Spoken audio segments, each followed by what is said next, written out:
In this video, we are building this indestructible micro camper. Just kidding, but it is going to be super lightweight. Waterproof. Oh, and it's going to be made almost entirely out of cardboard.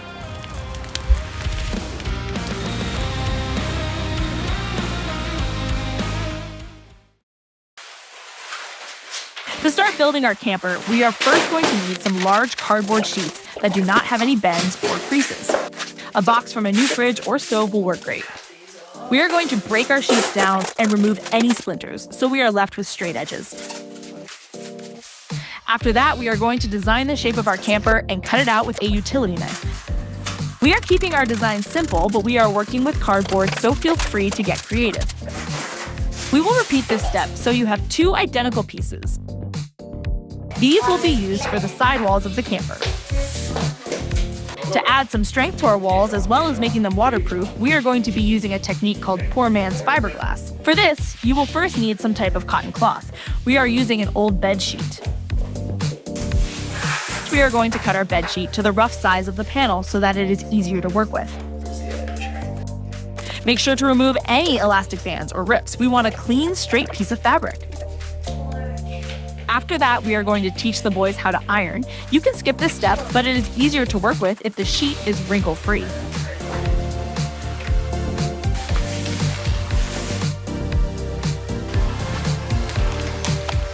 The next part of the PMF technique involves glue, so it's not a bad idea to lay something down to protect the floor. The glue we are going to use for this is called Tight Bond 2. You may be able to get away with a cheaper wood glue, but this one seems to be the brand that everyone else uses. We are going to cover our cardboard sheet with the wood glue using a roller or your finger to spread it around. Take your time and make sure that all areas are covered, especially around the edges. Once it's covered, we are going to lay our cotton sheet over top of the glue. We want to try to avoid wrinkles by laying it flat, but not pull the sheet too tight that the fibers will be stretched. This takes a bit of practice to master, but luckily we are working with cheap materials, so can start over if need be.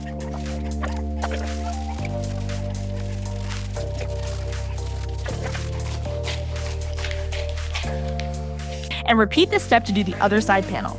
It may also be easier to do the panel in one full shot instead of sections if you are able to work quick enough before the glue dries.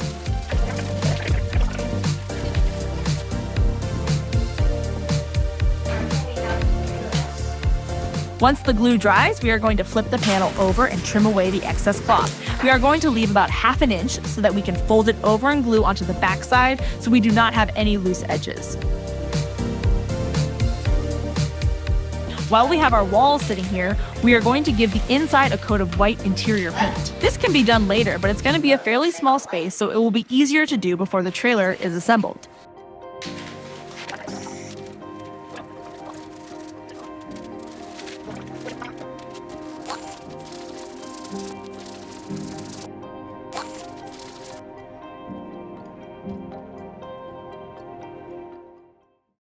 While the sides are drying, we are going to get to work on our base frame. We are using some 1x2-inch boards that we had laying around the garage. These are lightweight, super cheap, and should give us enough strength to hold our camper together. We will need two pieces cut to the same length of our side panels. In our case, this is 44 inches.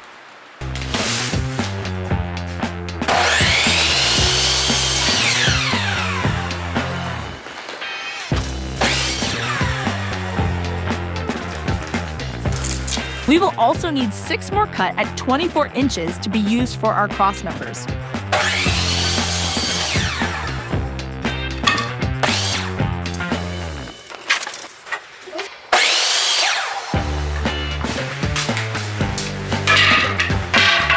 Now we are going to square up our cross members with the outside beam and secure in place with wood glue and a nail gun.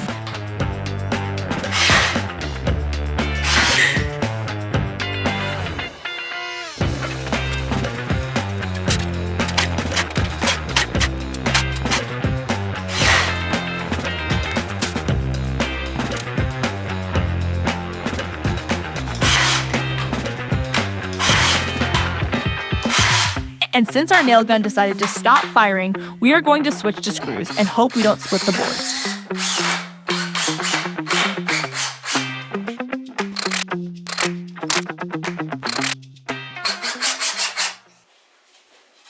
Next, we are moving on to our subfloor, ideally using one large sheet of cardboard to cover the bottom, but since we did not have any, we are going to use 2 pieces. This is just the subfloor, so multiple pieces should work fine.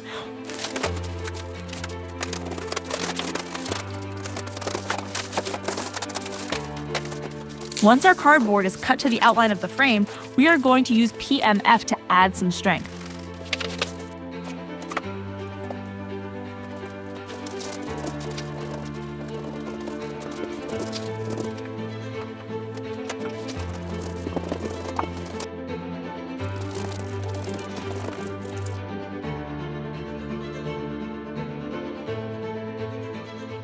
You can do both sides if you wish to make it stronger, but since we are running low on materials, we are going to cover the bottom in exterior paint instead so that it is at least waterproof.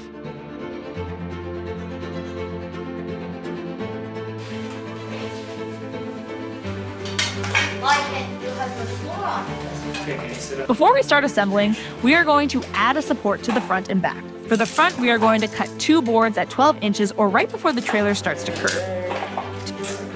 And 1 more for the top brace at 26 inches. Glue these together and maybe add a screw just for good measure. Repeat this step for the back. Our height is 28 inches, but again will depend on the size of cardboard you use to start with. We will give these a quick coat of white paint.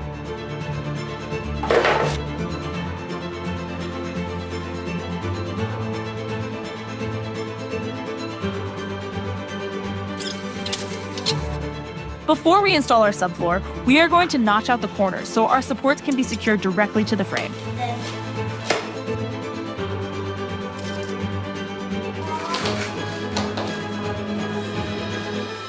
To install the end supports, again just a little bit of adhesive and a nail or 2 to hold it in place.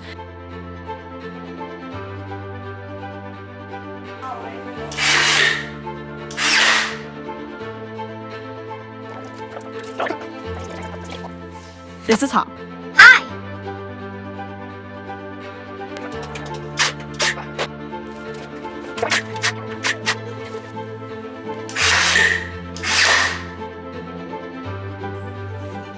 Now it's time to secure our side panels to our frame using construction adhesive and some nails. The nails aren't really necessary, but they will help the panel from popping off while the adhesive dries.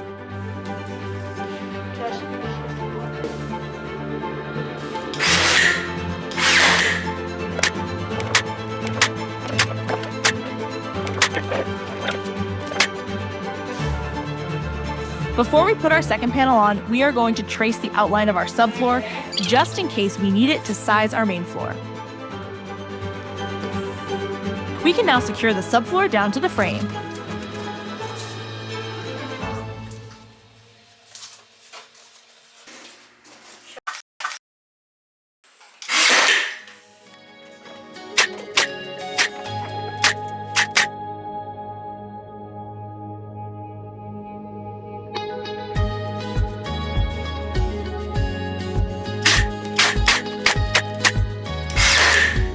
Our roof is going to be made out of cardboard as well, so we are going to cut 4 more boards at 26 inches to support our roof, which should also help hold the entire structure together without adding much weight.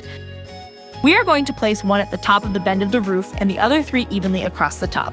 Fasten these in place with some adhesive and screws. Just be careful not to push the screws through the cardboard too far.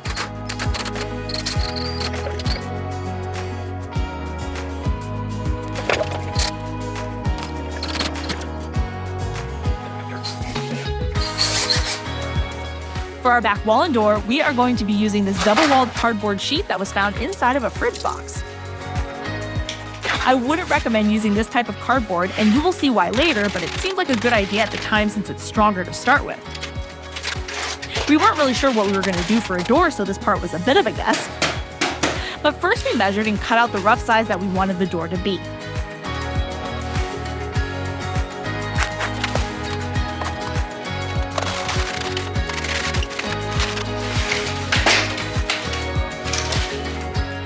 Our door frame is now ready for some fiberglass on the outside and interior paint on the inside.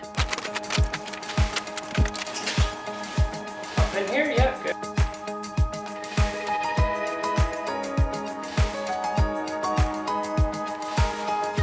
While our door frame is drying, we can proceed to install the main floor. We are using some leftover carpet we had lying around. Using the outline we had traced earlier, we are going to cut our carpet to fit those dimensions.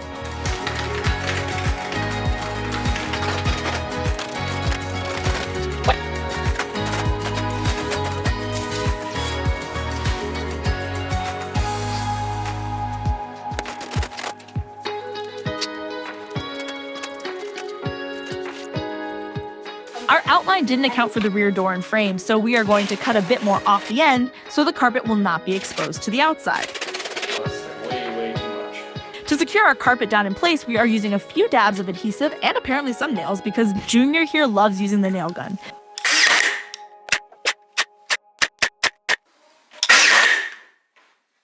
Now we're ready for the roof. For this, you will want one large, sturdy piece of cardboard. Using a helper that likes small spaces, they can mark the inside so we can cut the sheet down to the correct size.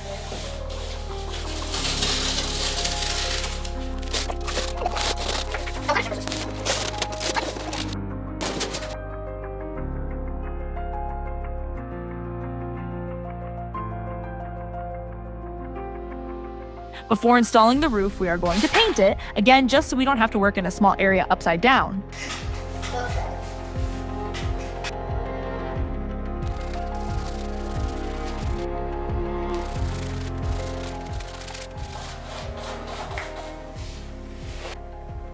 Time to install the roof. The hardest part of this is getting the sheet to stay in place and also not bending the cardboard as any creases will show up later.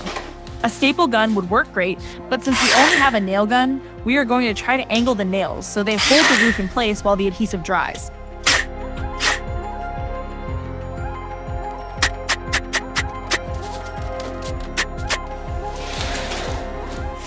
Our sheet wasn't long enough, so we are going to have to fit in another piece. Avoid this if you can, as it is hard to blend the transition when it's complete.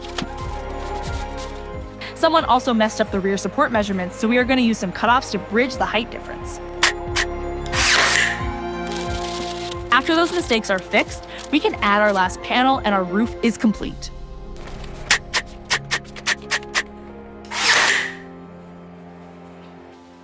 To ensure this camper is waterproof, we are going to add some silicone to any gaps, cracks, or holes. Spend some time and make sure all the spots are filled, as this will be the last defense to keep water out.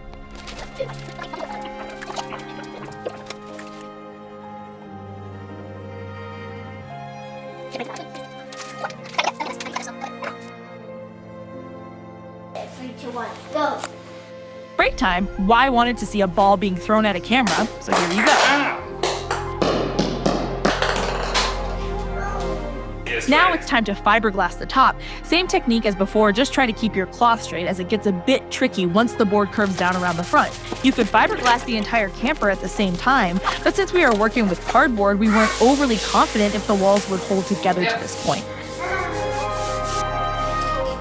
After the top has dried, we are going to trim away the excess. You will want to leave at least an inch of overhang so there is a good amount of material to fold over. We will also want to make sure this is a fairly straight cut, as this line may be visible after the camper is painted. We used a small piece of cardboard to act as a guide.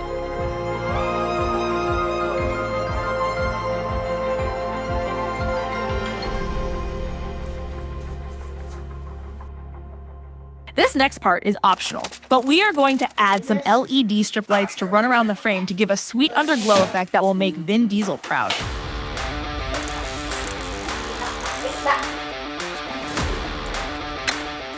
This is a pretty straightforward process as they just stick on, but be careful not to place the strip in any pinch points as the wires are fairly fragile. This strip was only about $10 for 50 feet, so we have plenty to run it inside the trailer as well for interior lighting. Good stuff.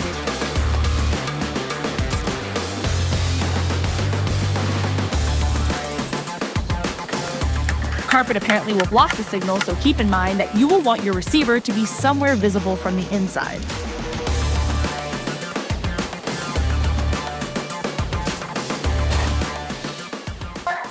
Finally, we are back to our door and door frame. As mentioned before, this double-walled cardboard doesn't work great. The actual outer layers are weaker than normal cardboard, so the weight of the glue warps the shape of the frame, and it also dents fairly easily. We are going to try to use hinges for the door, so we are going to reinforce the cardboard with multiple layers so we can screw into it.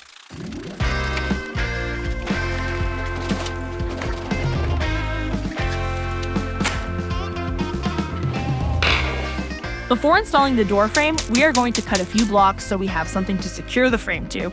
These will also work as a guide to keep our door frame level, so make sure they are all spaced evenly.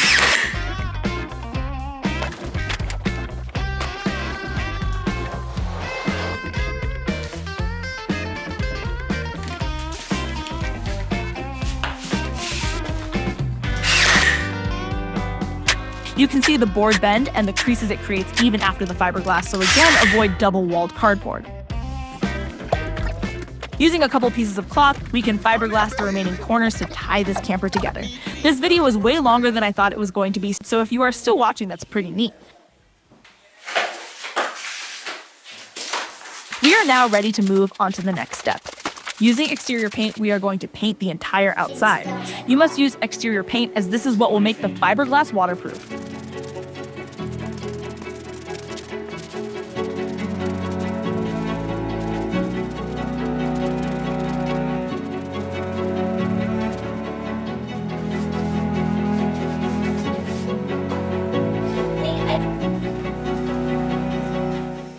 Once dried, we are going to move the camper out of the basement and into the garage for a final paint coat.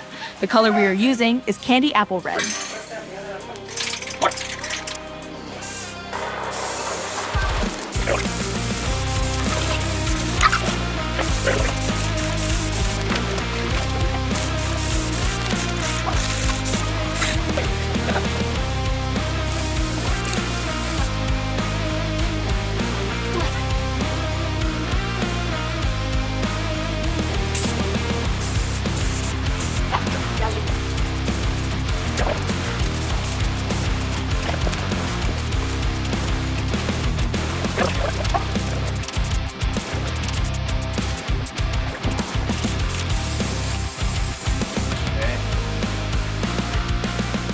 While that's drying, we are going to install this door handle we got from the dollar store.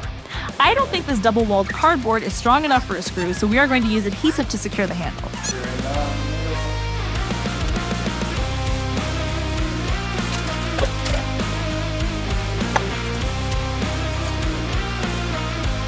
Next, we are on to adding our windows. We had some leftover acrylic from another project that will work perfect, but to keep costs down, you could also use any type of clear plastic.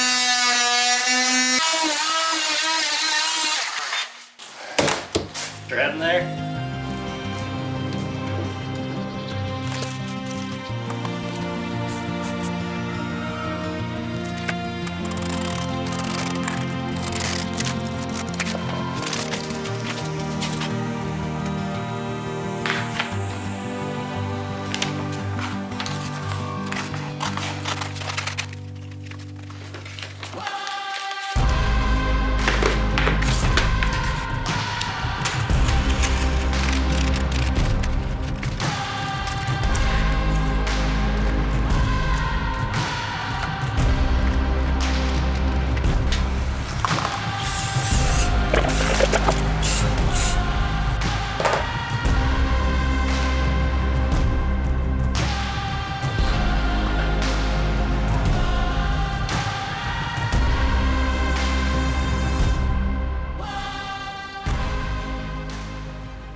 We are going to use these wheels that we got for $10 at a surplus store, but we are first going to have to build a mount so they can be attached to the trailer.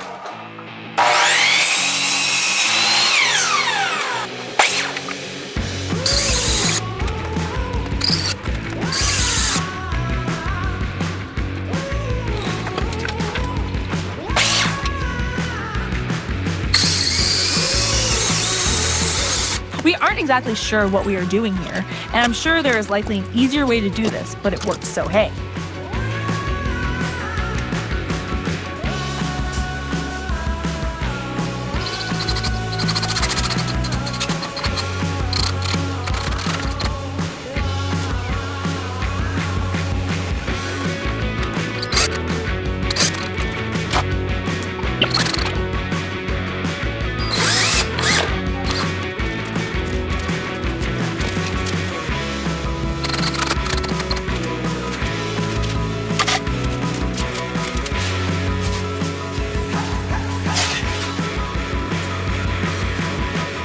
The last step to complete this camper is to build a front hitch to hook up to our truck.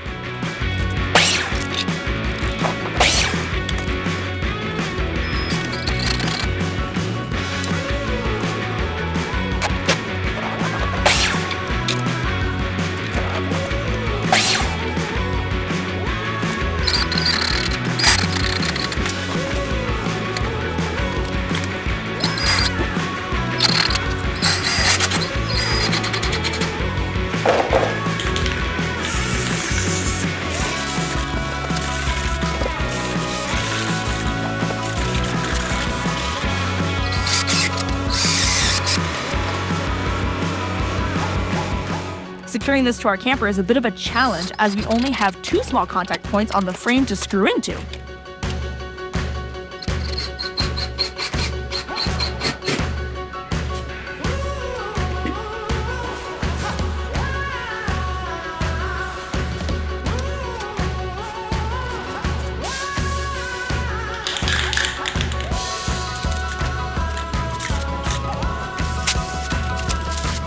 Now to add a few final accessories, and the exterior is complete.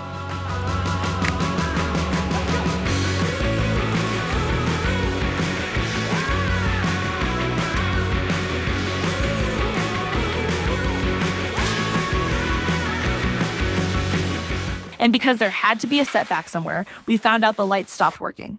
We likely pinched a wire when installing the wheels, so we are going to install a new strip right over top of the old one.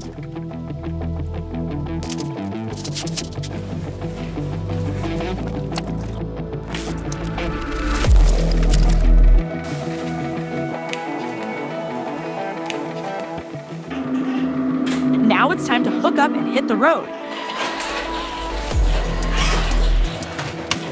For our lights and power for the camper, we are using this portable battery pack.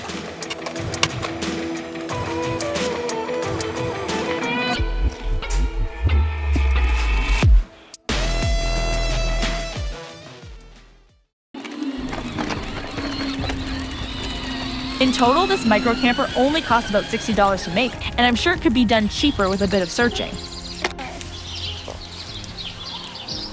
Thanks for watching. Bye.